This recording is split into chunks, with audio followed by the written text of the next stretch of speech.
Hello. Welcome back to the page. My name is Tumeka Molitane, and this is my page, Chit Chat with Tumeka Molitane. Welcome back, and thank you to everyone who watched the previous video of my journey with anxiety. We got some good feedback, and I think people are still viewing the video, they're sharing it with some of their friends, and I've received some good comments, people reaching out, people basically breaking down the barriers and just opening up a little bit more. And that is basically my goal, is to just make people feel comfortable and know that it's normal, like it's nothing to be shy about. We all go through this, and this is just a platform that will actually ensure that you have space where you can talk about this and you have people around you who are going through something similar. So I'd like to say thank you. My goal is to help 1 or 2 people, and if I can do that, then my job is done.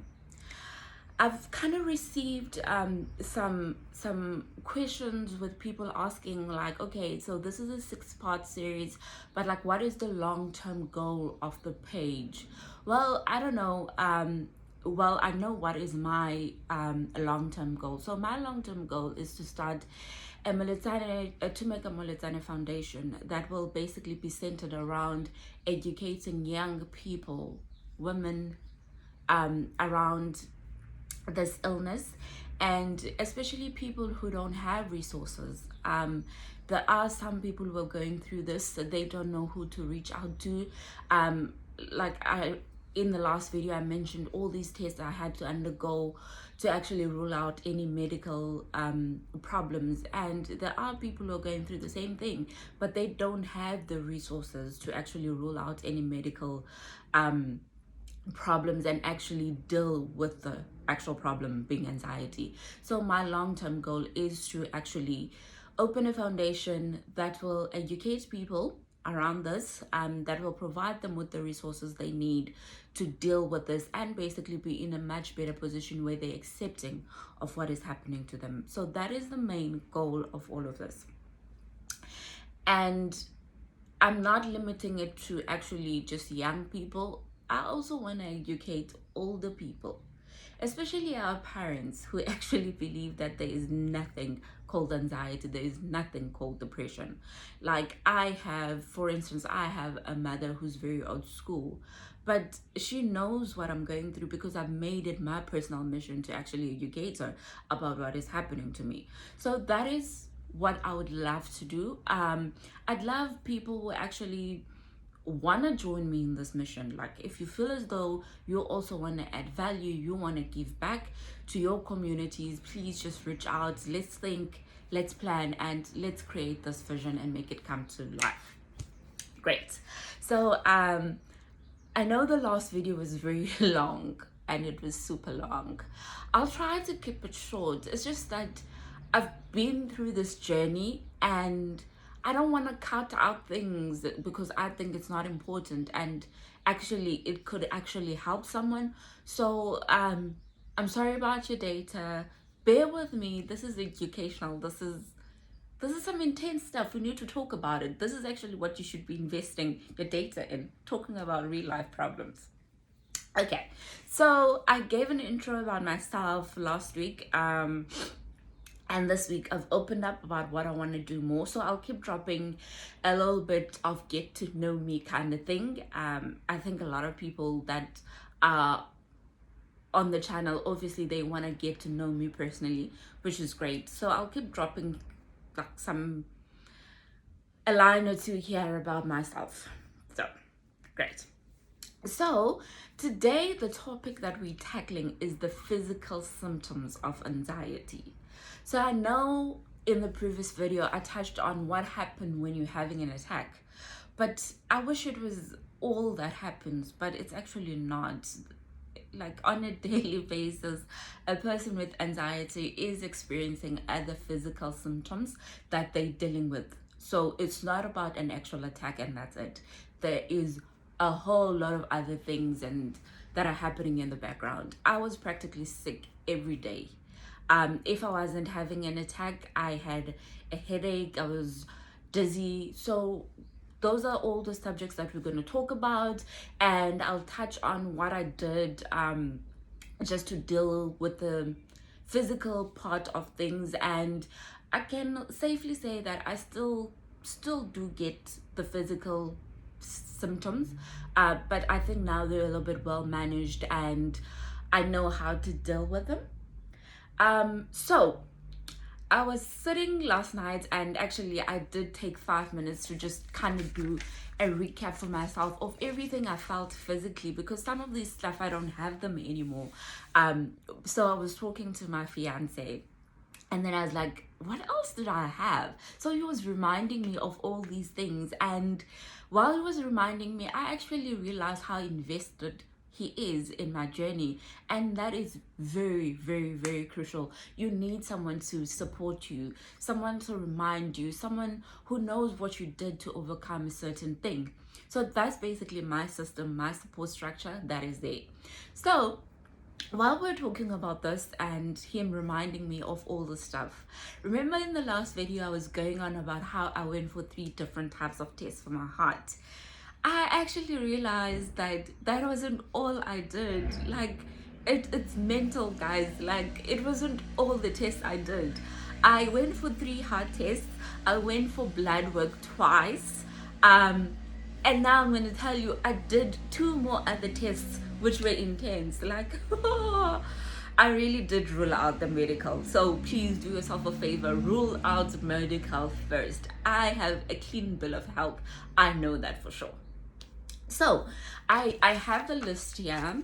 Like, obviously I had to jot it down because I didn't want to leave anything. This is not a comprehensive list. This is not the list of all the symptoms a person goes through. There are some symptoms that I didn't experience. So obviously you could be going through other symptoms. Just I don't want to say Google, because Google is going to trip you. But just try to analyze and know what physical symptoms you go through. So the first one is difficulty sleeping. I struggled with this one. And this one is linked to another physical symptom of overthinking. So I had a bit of quite a hectic part of insomnia, where I was struggling to fall asleep, and if I woke up, then it's a mission for me to fall back asleep again. So yesterday I shared some techniques that you could try. I did try those. I use an app that is called a meditation app that is called Breathe, and the other apps that I mentioned, but Breathe was my personal favorite. There was this other meditation that put me to sleep like within a few minutes. So I listened to that, and it actually helped me a great deal. So these aren't things that so basically they tried and tested. I put the apps there because I've tried and tested them. Maybe they could also help you. So for my sleeping difficulties in sleeping, that's what I did to overcome my problem of difficulties in sleeping. That didn't last for very long, I won't lie. It probably lasted for about 2 months at the beginning of my journey, and mainly because it was linked to another problem that I had. Remember I said my biggest fear is dying in my sleep? I think that was the problem, because I wasn't actually sure what was going on with me. I was actually scared that something physically is wrong with me and I could actually sleep and not wake up. So I always try, even when I did fall asleep, I always try to wake myself up just to keep myself in check as to whether are you still alive. That is basically that one. That didn't last long. As soon as I understood that I'm going through anxiety, I did the meditation apps. It was a little bit under control up until to a point where I could actually fall asleep without the meditation. And then it started again when I started the medication. it's one of the side effects of antidepressant, whether it's either you're going to sleep too much or you're going to actually struggle to sleep. For me, it was a struggling bit to sleep. But as soon as the medication, after the first 2 weeks, as soon as the medication was almost like doing what it's supposed to, that kind of faded away. So that's the first one, difficulty sleeping. That wasn't a major for me. I think I got a handle of that very quickly. The second one is diarrhea. Yep, you go to the loo quite a bit. And this one, I think it happens to a lot of people, even if you don't have anxiety. Generally, when you are nervous, your tummy starts, being upset, and you just want to go and release some pressure in the bathroom. That is basically what was happening to me. Again, that one wasn't intense. It was intense when I started the meds. I had to go to the bathroom quite often to relieve myself. So that I knew it was a side effect of the meds. Again, that one I didn't take anything for it because I knew it was expected. I knew it was a side effect of the meds, and I dealt with it. I just did what needed to be done, which was go to the bathroom. Okay, cool. The third one is headaches. That I still get. That I probably do get headaches almost daily. But there is a difference between a headache that's caused by other sicknesses and a headache that's caused by an anxiety. A person who has anxiety experiences what we call a tension headache. So it's like someone has put a band here, like a headband, and it's tight. So it's sore around here up until the back, and then just at the back of your head it's sore as well. But a thing with a tension headache is that it's not painful. It's just uncomfortable. It's really like something heavy is just around your head. It's just uncomfortable. It's not sore. If your headache is painful, then it's not an anxiety headache. That is what we call a tension headache. And for that, you can get over-the-counter medication. Now, here's the thing. Anxiety can actually be made worse by the type of medication you take. So when I go to a pharmacy to get medication, the first thing I tell them is that I have anxiety, I'm on antidepressants. It's very important to disclose that medication, and that fact that you have anxiety. If you're not on medication, please tell them that you have anxiety so that they don't prescribe you something that's going to make your anxiety worse. Because there are medications that make you very, very hyper, that would increase your palpitations, that will make you jittery. So the pharmacists, they know. So please be open about it and say, I have anxiety. If you are on meds, say that I take antidepressant, so that they know. It's even more dangerous when you are actually on meds, because there are some meds that combined with antidepressant, they could actually kill you, so that you could actually land in hospital. So please be open about it and tell them that I'm experiencing this. I have a headache. I have anxiety. I am on medication, so that they can give you something. Even when I have a cold or something, that's the first thing. It's a disclaimer. I put it out there that I have this problem, so that you know the medication you prescribe me is something that I can actually take. So for headaches, usually the recommended thing is paracetamol, I think. It doesn't have much side effects. It doesn't increase your anxiety. However, things like codeine and ibuprofen, those need to be taken moderately, because those could actually make your symptoms even worse. So that's another one, tension headaches. I manage those with over-the-counter medication. I still get them, and I know exactly how they feel. I know when I have a headache from being hungry. I know when I have a headache, a normal headache that people have, and I know when my headache is linked to anxiety. And most of the time, my headache is tension headaches. And then there's another thing that you can actually do when you have tension headaches. Just try and massage your temples, and just massage here, and just massage and massage and massage, and give it time. It actually does work. So just massage and massage and massage after you take your medication, your paracetamol or anything, and massage it here just to relieve some of that tension and move your head so that it can actually just release that pressure that is all up here. So that's what I do. And then there is one that is, this one freaked me out. This one freaked me out. It's brain zaps. Oh wow. So this one, now this is the additional test that I did. When I started experiencing this one, I freaked out. I remember I was in a meeting. I jumped because I was so scared. This is basically when there is like a shoop in your brain. Like you actually feel like there's electricity spark in your bed. It lasts for about 3 to 5 seconds. It's not a constant thing. It's like shoop, like someone just it's like an electric wave in your brain.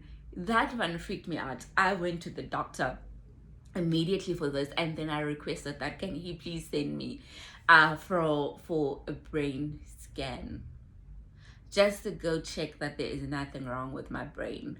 So at this point I had changed doctors. The doctor who diagnosed me was a female lady, and she referred me to another doctor who's actually a medical doctor, however, who has touched on the psychological side of things. So he understands the medical part of it and the psychological part of it. So I asked him, like, dude, I need to go and check if everything is okay with my brain. And I went for a brain scan to actually rule out anything that is wrong with my brain. So can you see that I actually did everything that I could to make sure that there's nothing. So the one thing that I can tell you, if you are experiencing brain zaps, it's such an uncomfortable feeling, but brain zaps are not dangerous. They really are not dangerous. I don't even take anything from them. Like I have it, it's 5 seconds, it's uncomfortable, maybe it comes back again later, but it generally goes away on its own. It's not dangerous. It's not dangerous. It's not going to kill you. Don't freak out. Obviously you're gonna freak out. Let me not lie, you are gonna freak out until you understand what it is. But that is the one that freaked me out. That's brain zaps. Okay. And then another one that I experienced was dizziness. I still do get dizzy generally, and I just lie down and close my eyes just to make it go away. This one, interestingly, is the one that when it happens, I know I'm gonna have an attack. This one almost became an indicator, or almost like a warning sign that you are gonna get an attack. So I'd usually lose my focus, lose a little bit of balance, and like probably an hour, 30 minutes to an hour, so I'd have the attack. So usually what I did is when I start feeling dizzy, I will take a Xanax, and in order to make sure I calm myself down before I get to that point where I'm having a full-blown panic attack. So that is the one. It's also uncomfortable, but you need to be careful. Again, if you haven't rolled out the medical and you're getting dizzy, if after a few minutes that dizziness hasn't subsided, then it's better to go check it out by the doctor. If you haven't been diagnosed, dizziness could also be an indicator of something very serious. So in my case, I know dizzy, lie down just for a few minutes, close my eyes, take my Xanax, and I know that I'm fighting something yet to come. Before I discovered that strategy, obviously I would lie down. Few minutes later, then chest closes up, my heart starts racing, and then I know I'm having a full attack. That's another one. It's also uncomfortable, sadly. Okay. And then the other one is, this one I had for about 2 months. And it initially made me scared. So I had this sharp pain just above my breast area, and again I was freaking out because I thought it was a heart attack, because usually they say you have a sharp pain or something like that. But at that point I had gone for all my heart tests, so that I knew that I wasn't having anything heart, like I could get some comfort on the fact that I had undergone all those tests. However, because it kept happening and it was so uncomfortable, guys, I usually took my hot water bottle and put it here, and it provided me with a little bit of comfort, to a point where I actually thought there was probably some bruising that's happening inside, or that I actually had a problem with my breasts.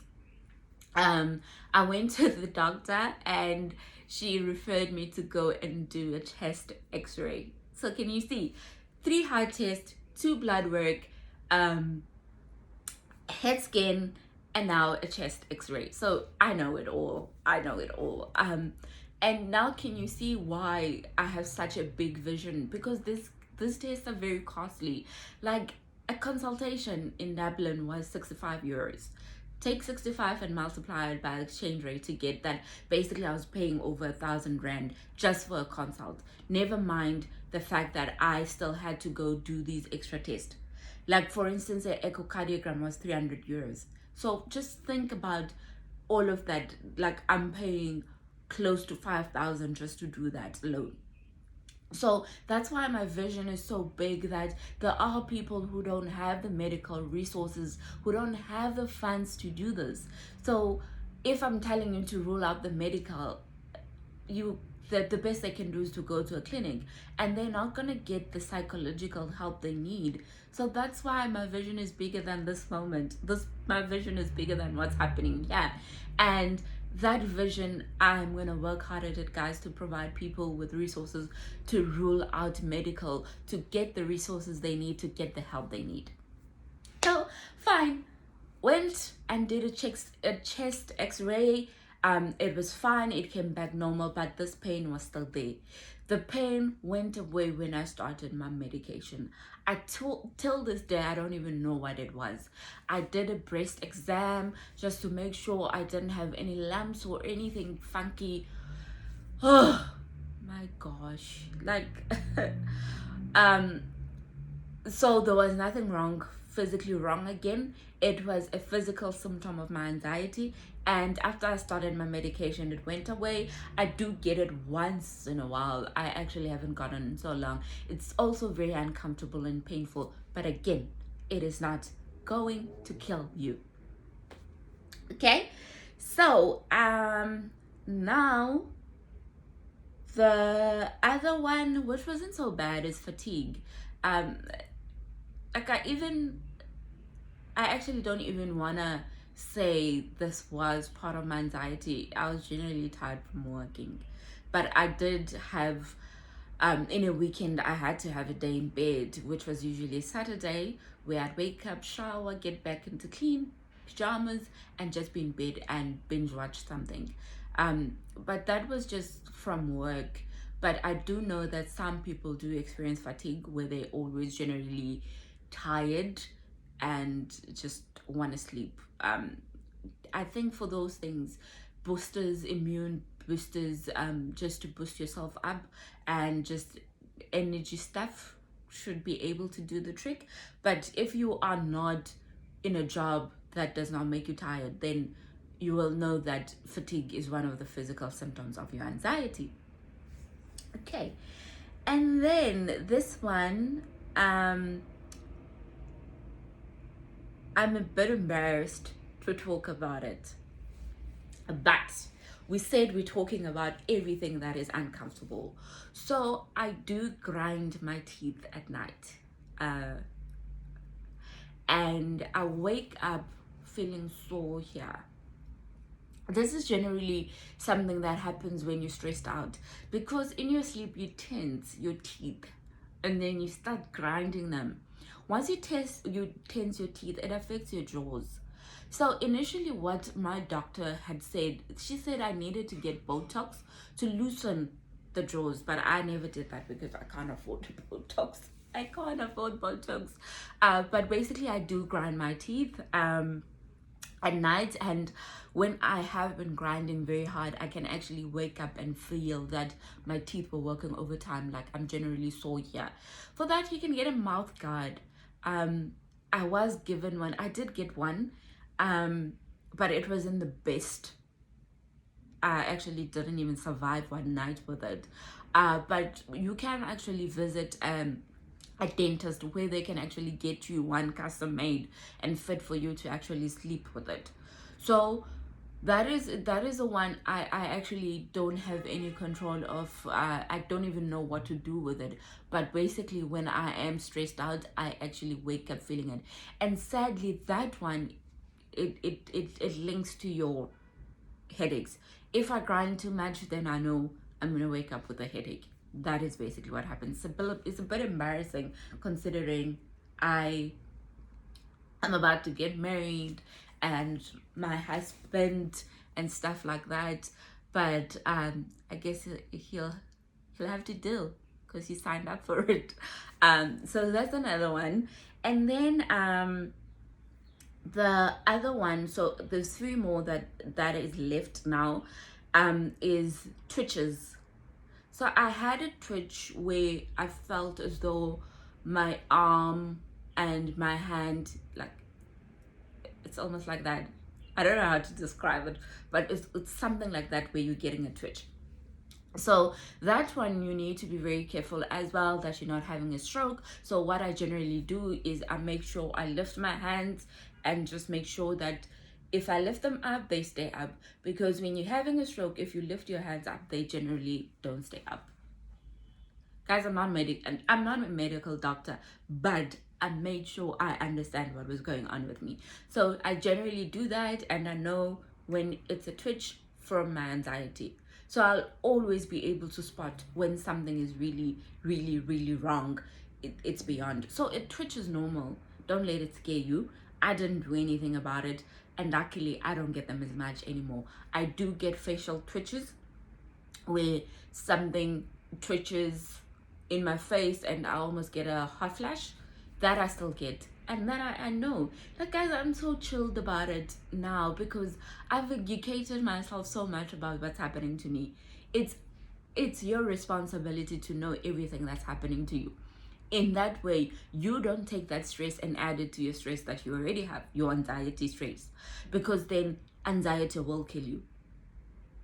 I know that I posted something this week that anxiety will not kill you unless you allow it to. What I basically mean with that is that anxiety in itself is never going to kill you. The physical symptoms of anxiety are never going to kill you. It's when your anxiety vests into other things where it will kill you.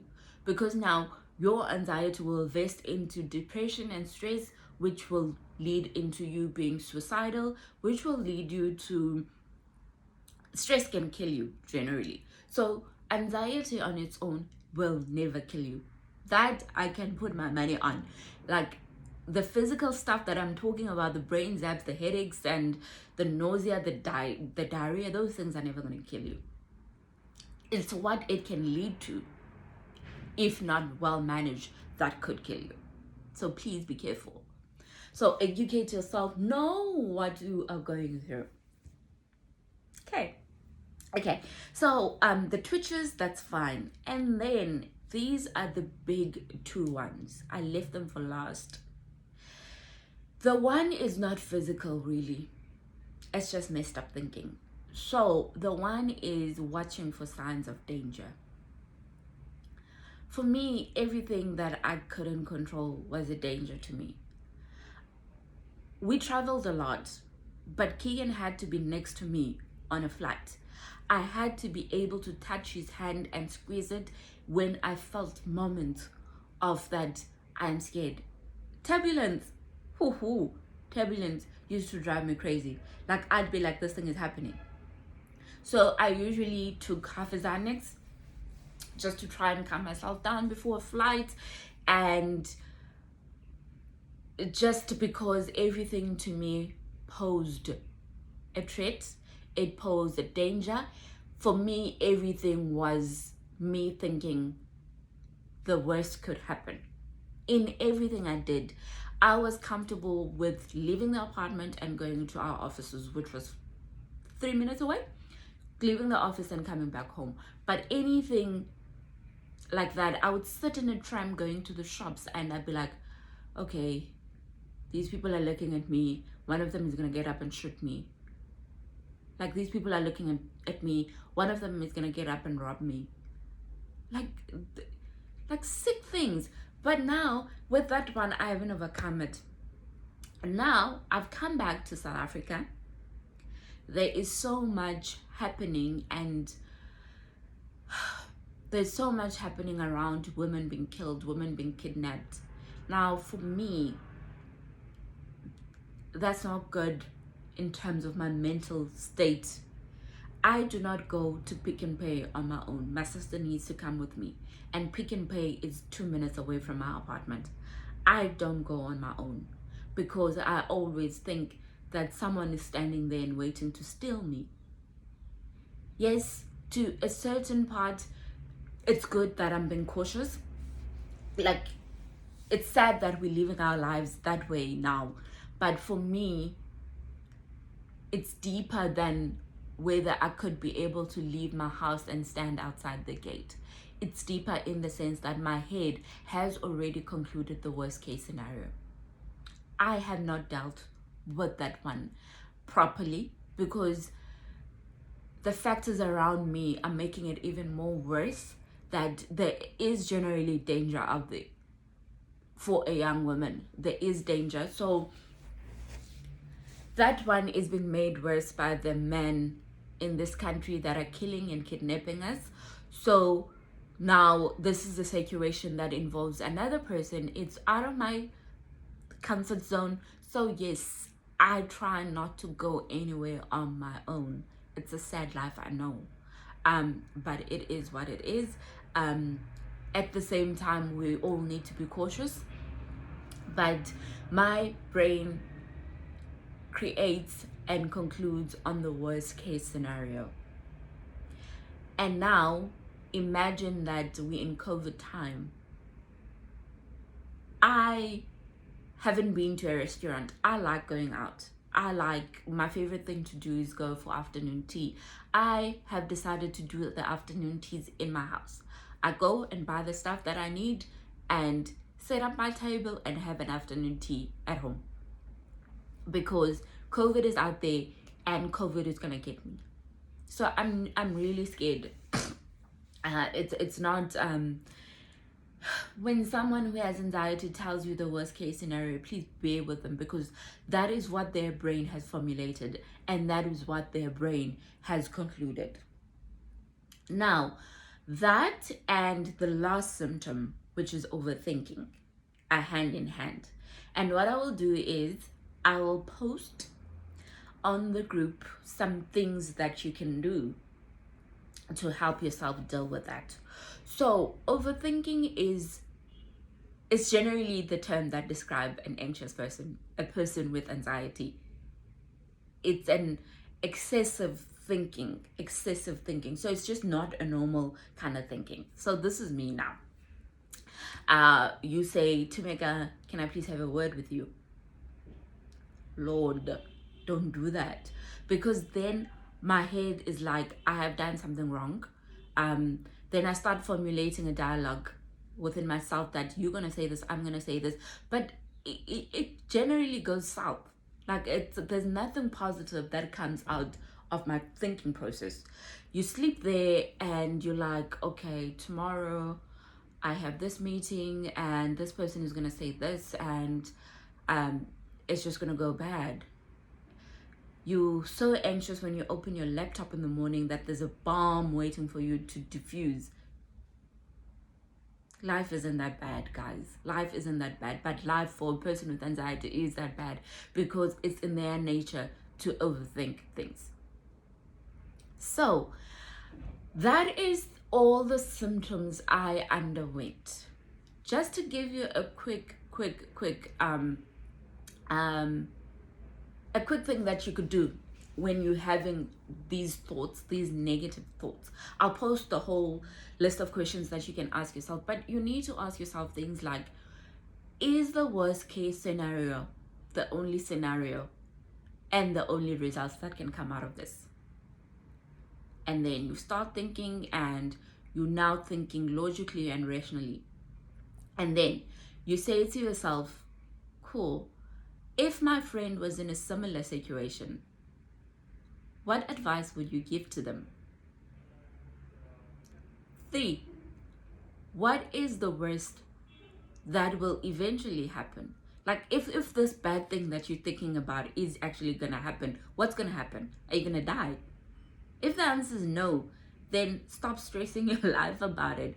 But it's just, those are the 3 questions, but there's a whole list of questions you can ask yourself in order to change your negative thinking into positive thinking. I'll post these, and please do try them honestly. Now, I haven't mastered it properly, but the one that I always lean to is, okay, so now this bad thing is gonna happen.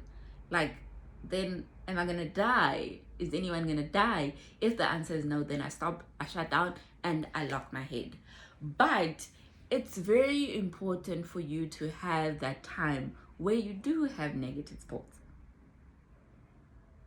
I am just tripping you up, am I? So basically, my counselor told me that because generally when you have anxiety, your natural habitat is to actually to think a lot. You need to allow yourself that moment, but you need to time yourself. So if you say between 7 and 8 is my worry time, then in that 7 and 8 you need to worry, go crazy with worrying. It's messed up, but you need to allow yourself to give that time, because if you don't give yourself that time, then the next day you're taking today's worries and the next day's worries and you add them, and then you have a meltdown of a worry. So I was told that yes, you need to have your worry time. However, you need to always, after you've put yourself into the strain of worrying, you need to also allow yourself not to worry. And now that's when you start asking and turning your negative thoughts into positive thoughts.